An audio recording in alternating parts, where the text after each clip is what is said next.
Welcome to the Creation Innovation Podcast. I'm your host, Elizabeth King. Together, we'll have conversations with incredible human beings who have taken their creative outlet and turned it into something innovative. From people leaving the corporate world to be 8-figure entrepreneurs to people who have created books, created a family, or just creating to have fun in the world. We are all in a journey to create something amazing in our lives, and I hope that you find some inspiration of your own here. This is the Creation Innovation Podcast.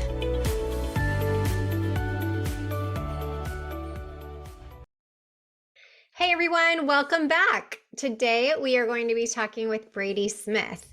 I'm really interested and curious about this because she is bridging the gap between hiking and fitness. I love hiking and I never actually make the time to do it, but we'll get back to that in a minute. She helps women reach their goals and crush it on the trails. Originally from the Midwest, her life changed forever when she moved to Colorado in her early 20s. Now she uses her fitness and nutrition knowledge to help women fuel their passions for the outdoors and feel their very best. Welcome, Bradee. Thanks for being here. Hello, thank you so much. It is awesome to be on today. So did you always love hiking, and did you always know that you would be actually having a business that was its main focus? Oh my gosh, absolutely not. I actually grew up surrounded by cornfields. There were no mountains whatsoever. I didn't even grow up going camping or doing any sort of trips where outdoors was a focus. So it's just honestly hilarious to me now looking back that this is what I'm doing for a living. But I wouldn't have it any other way. And I think it just goes to show that you can take up new passions at any point in life, even if it's something that you've never done before. If you fall in love with it, it can change your life, which is really cool. Yeah. So here we talk about creation, innovation, and how did you create this business around hiking? Like most people it's my hobby, or I'm a nutrition coach, or I am a fitness trainer. But to actually take that and say, I'm going to create this business, how did that all happen? Yeah, well, let me try to condense this because of course, like most stories like this, it's a very long process over several years. But when I first moved to Colorado, I wasn't a hiker. I felt very intimidated by the outdoors. And so as I started getting into hiking and realizing, wow, okay, like I can do this. Like there's very low barrier to entry with hiking, right? Anybody can do it. It's just kind of like learning how to progress it and get better and get stronger. And over time, I was starting to do backpacking trips and summiting, really high peaks and things like that. So over time, I got more confident and I decided, I really want to share this confidence with other women who maybe are in the same position as me. Maybe they didn't grow up doing this sort of thing. Maybe they're also new to a city that's surrounded by mountains and they would like to just learn from my mistakes because I made plenty of them, So I wanted to share, okay, don't do this because I made this mistake the wrong way. And like, here's what you can do instead, or tips to getting out and all of these things just as kind of like a side hobby, just for fun. I like writing. I like sharing my life. So I started a hiking outdoorsy focused Instagram. And this would have been about 4 years ago that I started the page. Meanwhile, in my real-time job, I was managing a fitness studio in Denver, Monday through Friday. So hiking was just a side thing that I would do on the weekends, and same with the Instagram page. And over time, I was, working out all the time, but I was like, man, why do I still feel so crappy on some of these hard hikes? Like, what am I doing wrong here? Where's the disconnect? Because I'm literally a personal trainer. I train people for a living, and yet I was struggling to, kick ass on the trails. So I decided to kind of put myself through a trial program of like, okay, I'm going to really specifically focus on training for my hiking goals and see what happens. And were those a few specific trails all the time so you can measure your ability, or was it I'm doing different ones all the time? It was more so what I was doing in my workouts. I was Okay. specifically trying to do workouts that would help me get stronger and just better endurance for hiking. And then, yes, I did a backpacking trip before this, and then I did the same trail afterwards. And I was just blown away. This was about 6 months of me putting in the work, in the gym and and outside of the gym too with practicing my hiking. And I was really amazed at the difference. And I thought, okay, this is a kind of niche thing. It's pretty specific, but there's got to be other women out there who are like me and who want to feel their best, want to feel confident when they're going into these outdoor adventures. And along the way, I also lost in total like 25 pounds just from changing my modality of training. And I wasn't focused on that weight loss. So it was really freeing because in pursuing my performance goals of hiking, I also kind of my body found its happy place of just feeling healthy and thriving and Yeah. not making like dieting and all of these things a focus along the way. So I thought, wow, this is pretty cool stuff. And I think that other women could really benefit from this. So I decided to put together a program called Fit for Hiking, which basically mimics everything that I did to see those results for myself. And when you say the practicing hiking, what does that look like? Because you hear people that are like, I'm training for, a hike to the Himalayas or whatever, and they do all kinds of stuff. I don't know what that is that they do, but is that the Right. same type of when you say practicing for hiking? Is there specific things that you realized that you're doing in the gym that translate to that? Because I would just think, okay, well, if I want to do that particular trail or hike easier, keep doing it, and you're going to get better as you keep doing it rather than do other things to help your body do that better. Does that make sense? Yeah, it does. And definitely like for sure one of the components if you want to be a better hiker, you need to get out and hike, right? Like you just have Mhm. to do it. You have to put yourself in that position because a lot of it is getting used to like oxygen deprivation when you're going to these higher altitudes and just carrying a super heavy pack on your back for miles and miles. Those are things that kind of you just have to do it, but you can do things that help make that easier. So my programs really kind of combine the cardio that's necessary, but not too much because I think sometimes we can go overboard with the cardio, especially for our goals such as hiking, when really you need to have it balanced really well with strength, especially with single leg strength stuff is huge for hiking, as well as a lot of glute work and a lot of back work, because when you're carrying a pack on your back, even if it's just a day pack, if you have poor posture, that's going to bother you over time. And And we I'm don't. like, carrying things on a back. What are you even talking about? Like, if I'm going for a hike, I'm definitely not, that's not my thought process of hiking. I'm thinking of like, get out of the car. Maybe you have your hot water bottle with you or whatever. Yeah. And like, you go out. You're talking about like some serious hiking if you're having packs on and whatnot. Yeah, in Colorado, it's like a whole thing, right? It's a different type of culture. And you see it in a couple other states, especially in the US. But yeah, Colorado hiking is no joke. Like, I think sometimes people just think of like walking through a forest or something. But when you're up at 14,000 feet and you can't hardly breathe and there's snow in the middle of July, it's no Yeah. joke. I can imagine. And so, how do we define that? I guess, does everyone define it for themselves of like what a hike is? For like going up a trail that is an incline could be considered a hike for some people versus what you're saying is literally like some pretty gnarly things, I'm sure. So, who defines that? Is there such a thing as what technically is considered a hike? I think that's what I love about hiking is that there is no one like there's no criteria of like if you do this type of trail then you're a hiker. It really truly is for everyone. And whether you've never done it in your life or you're someone who is doing these like crazy long backpacking trips in Colorado, it really doesn't matter. And there's no like qualifier, if that makes sense. And that's what's so cool about it because anybody can start it at any point in their life. I have an aunt who never hiked probably ever in her life. And then when she was starting out in her early 50s, she decided she moved to a place where there was trails nearby. She started doing just like basic easy trails.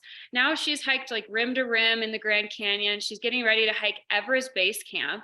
So it's a progression, right? Everybody has to start somewhere. So whether you have just like a little tiny flat trail in your neighborhood or whatever, just like get out there and start. That's my best advice. And what's your advice for somebody who goes out and then realizes I'm thinking about a specific time? I had, been working out in the gym regularly and thought I was in shape. And then I went out to Palm Springs to do a hike with some friends who constantly did other types of working out and had very great lung capacity. And I remember thinking they're like little billy goats coming up this hill. And I literally feel like I'm going to have a heart attack and die.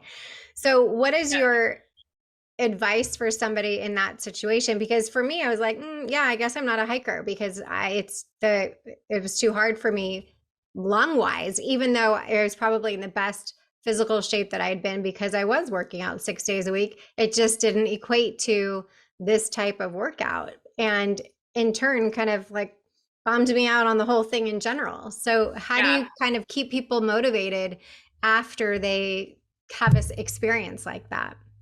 Yeah, and I can totally relate. Like I've been there where I was like, wow, this is almost embarrassing. Like I can't keep up with the people I'm with and it's a crappy feeling, which is a big reason why I did create my program because nobody wants to feel like that. It's supposed to be a fun activity, right? And another thing is just to know that yeah, you can do the things in the gym, but there is going to still be like a bit of a not like a learning curve, but it's a different type of experience when you're hiking at really high altitudes or you're just doing this crazy incline that you're not used to doing. So you have to give yourself a little bit of grace and know that even if you are doing the things, it's still going to be hard. Like it's not meant to be easy and it's still going to challenge you a little bit like most really rewarding activities do. So just try not to get too discouraged by that, especially if you are a beginner. And what does your program entail? What does that look like? So I have a lot of different levels. I have 4 different levels based on, if you're a beginner, intermediate, advanced, or my final one is called Summit Crusher. And that's for people who are really wanting to get out there and do the really hard trails. So it's awesome because there's levels for everybody and they are 90-day programs. It's just like a one-time buy. So it's pretty easy to get started with. And it's a really good combination of strength and conditioning so that you're hitting both really important markers of getting strong for hiking and getting that endurance for hiking because both components are necessary. So what I often find is that either a lot of people do like all cardio or they do like all strength. And so this is like a fusion of the two. And the nice thing is you can do them from home. It's dumbbell only. So, it's a pretty low barrier to entry for anybody who is interested in getting started. And honestly, I have a lot of people who don't even hike a lot, but they're just like, these are really good workouts. And then I feel really fit when I'm doing them. So you don't even have to be an avid hiker. They're great for anybody who just wants to get started doing a program from anywhere. And is it at your own pace or is it like you're following along live? Yeah, it's at your own pace. So it's just all PDF. So it's pretty easy to just like do it at your own schedule. All you need is your dumbbells and you can pick the level of dumbbells that you want. So there's not a lot that can hold you back from just getting it done. Awesome. And then when people actually finish their workouts and say, okay, I feel like I'm a little bit stronger, a little bit more confident to go out on a trail, again, back to the advice that you give them, what if they get out there and it's not what they think it is, or, they're not quite there? Is it just push on through and don't give up sort of mentality? Or is it maybe you need to change something and figure out a different avenue to get to that level? Yeah, I mean, most of the people that I've talked to have said like, wow, this helped me a lot. Like they see the difference because usually if they're starting the program, they've already been out hiking and they've experienced some of the frustrations that you mentioned. So they know what it's like to feel really out of shape. And that's probably what prompted them to go ahead and buy the program.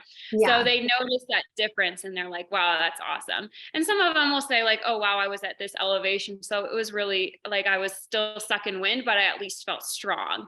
So Hmm. it's, I think, that balance of knowing there's still going to be some components of hiking that are hard for everybody, even the most advanced people, especially depending on the trails that you pick and how hard you push yourself. But it's that confidence of coming in knowing, okay, I've been doing the exercises that have prepared me for this. I'm ready. I can do the best that I can do now. Yeah.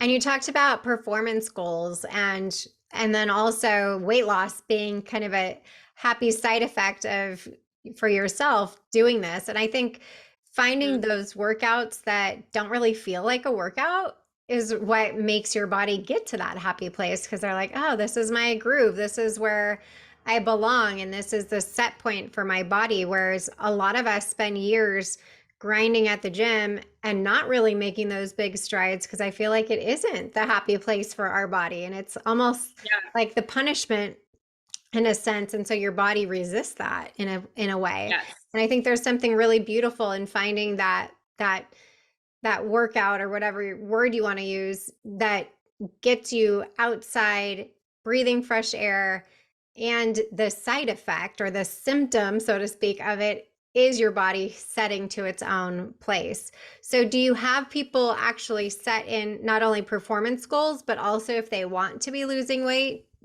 an aspect of that? Or do you just say, like, you may or may not have this happen?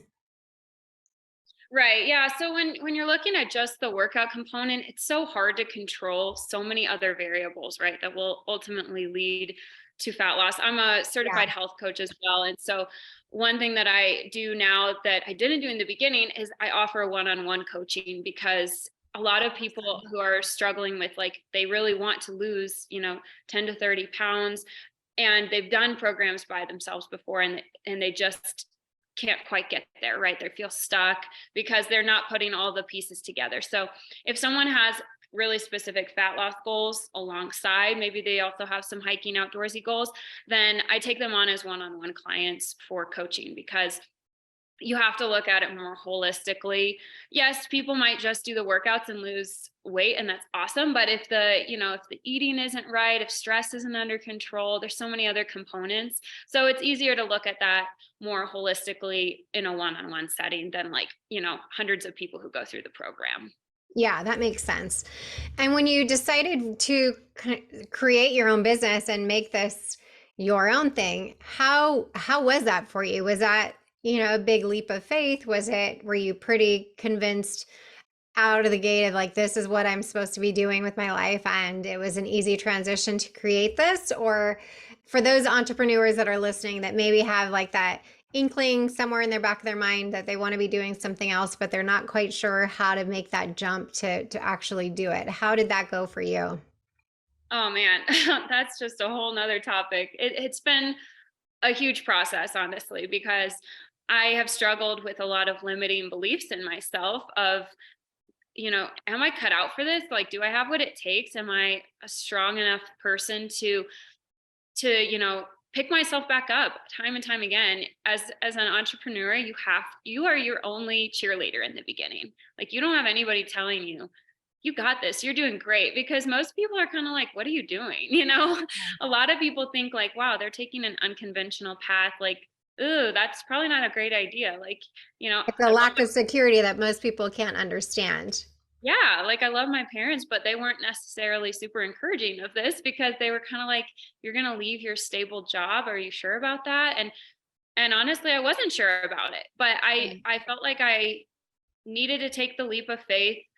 I felt strongly that it could be an amazing path for me, and it's been a really cool journey, but it's also been really humbling, and I've had to pick myself up time and time again. There's been plenty of days where I've thought, I'm just gonna quit. Like, I can't do this. Like, I'm just gonna like go apply for jobs. Like, screw it.